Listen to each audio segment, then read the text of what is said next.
Hi there, my dear friends from around the world. Buenos dias, bonjour, guten tag, konnichiwa, selamat datang, sempre fit and hola. How are you? ¿Cómo estás? ¿Está bien? Wie geht's? Genki desu ka? Apakabar kakfi and komobe. Welcome to a new episode of Free Indie Games. Because today is an exception. After 364 days of horror, shooting and killing, we're gonna play a game that has no horror, shooting and killing in it whatsoever. The title is Back Home for Christmas, and I will do this without any commentary.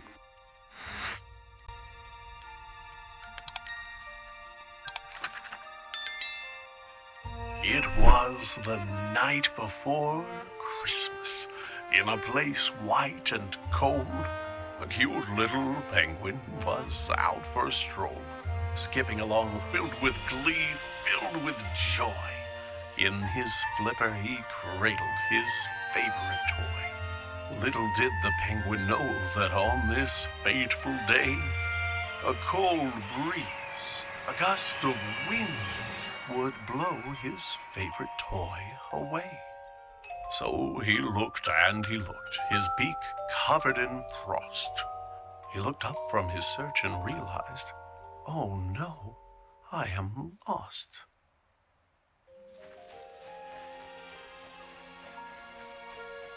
Not only his toy, but his path was gone too. And our poor little penguin knew not what to do. So he began walking with no hope in sight.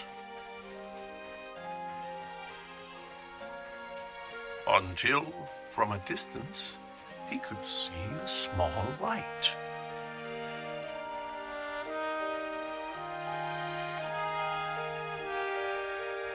As he moved ever nearer, it was clear 'twas a home.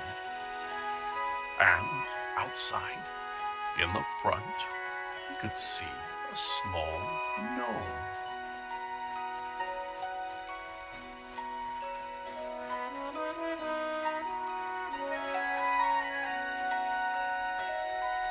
The gnome shuffled this way and that and was squinting and muttering, "Fiddlesticks, they have gone missing."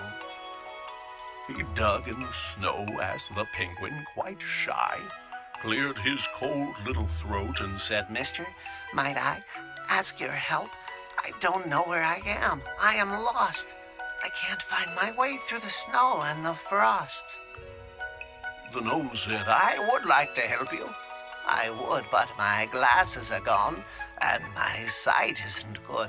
If I could but find them, if they could be found, then I could assist you. They must be around.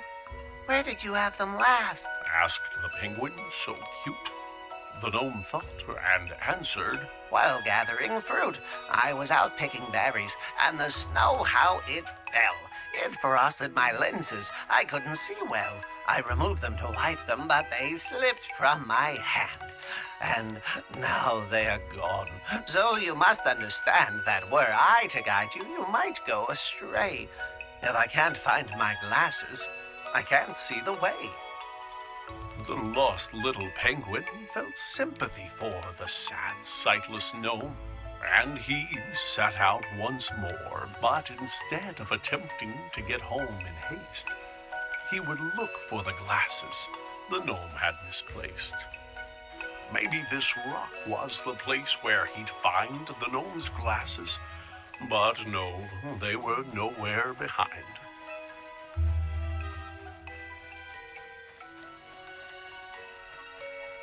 Could the glasses be here on the stump of this tree? They were not, it appeared. Oh, where could they be? The berry bush seemed like a wise place to search. And there, on a branch, like a bird on its perch, sat the glasses, just where they had fallen. And so the penguin retrieved them and turned back to go.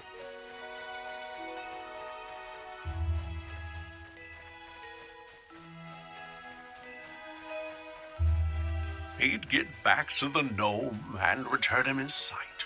Then, once again face his disheartening plight. Being lost wasn't fun, but the penguin was glad that he'd gotten to help and was happy he had.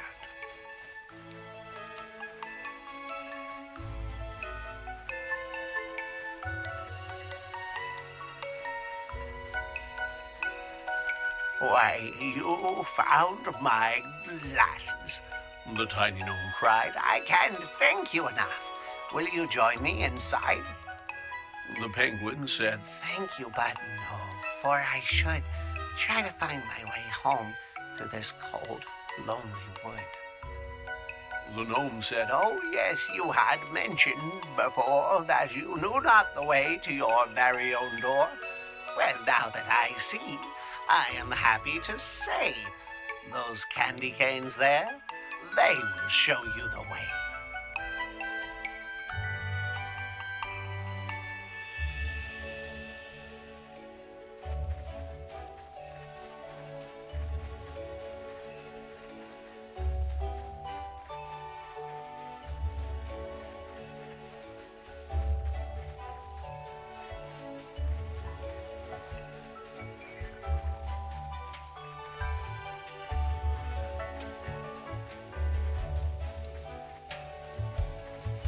The penguin continued to walk down the track. When he came to a crossroads and, taken aback, he tried to decide which direction to go. But without a clear answer, just stood in the snow. You look like a guy who's in need of a hand, Came a voice, and the penguin did not understand where the voice could have come from, for no one was there, save for 3 mounds of snow piled up in the air. Down here, said the voice. Turn those peepers down south. I may look like pebbles, but I'm really a mouse.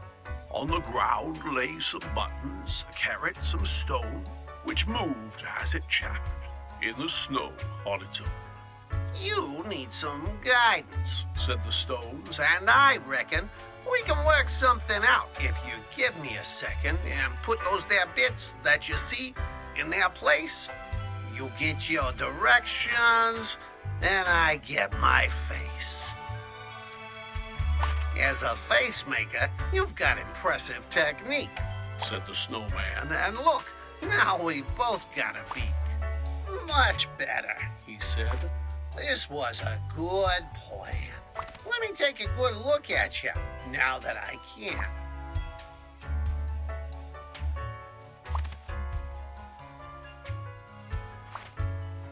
The snowman was proud of the features he wore. He thanked his new friend and said, Look, I am sure that you won't have no trouble if you go to the right, but make sure that you're out of the woods before night.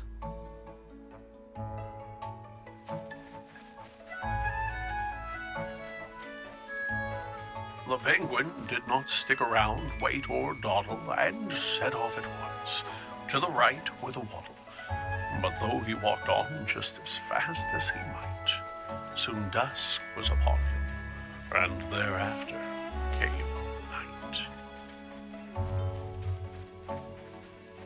Why, it's too dark to see, said the bird with a chill, when he tripped and he slid down the side of a hill.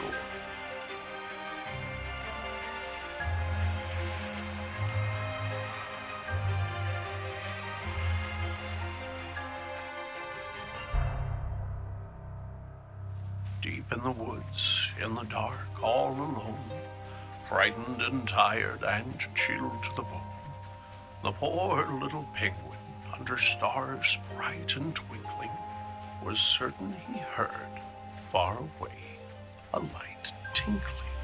Was the sound he heard crickets? Was it ice in the trees?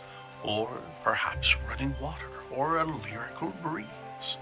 As he moved ever nearer, though it seemed far away, he felt sure it was bells, like you'd find on a sleigh. The penguin was moving past branches and bark when a man turned around and stepped out of the dark. The man said, "My goodness, you're only a child. What brings a young penguin out here in the wild?" It wasn't on purpose, said the cold little bird.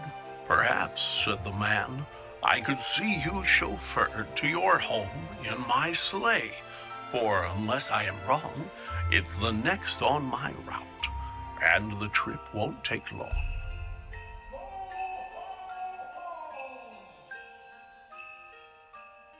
After waving goodbye to the man dressed in red, the penguin was eager to climb into bed. He was glad to be home, but his grief was still there, for his toy remained lost in the cold winter air. But his mama was waiting with a blanket and tea. There were songs in his heart and bright lights on the tree. Even without his toy, he could hardly believe just how happy he was on this cold Christmas Eve.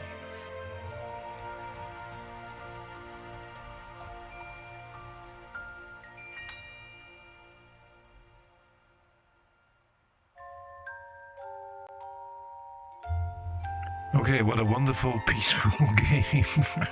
Wow, very, very beautiful. Okay, we have reached the end of the game. That means we have automatically reached the end of this episode. Thank you for watching. I really and sincerely hope you liked it. If you did, you can give me a like. If you did, of course, you can give me a dislike. And if you don't care whatsoever, neither do I. Again, thank you for watching. Hope to see you in the next episode. Take care and bye. Adios, salus, ciao, ciao, matane, sompa jumpa, umbilimsha, and wei for say. And if you're still listening, Merry Christmas and a Happy New Year.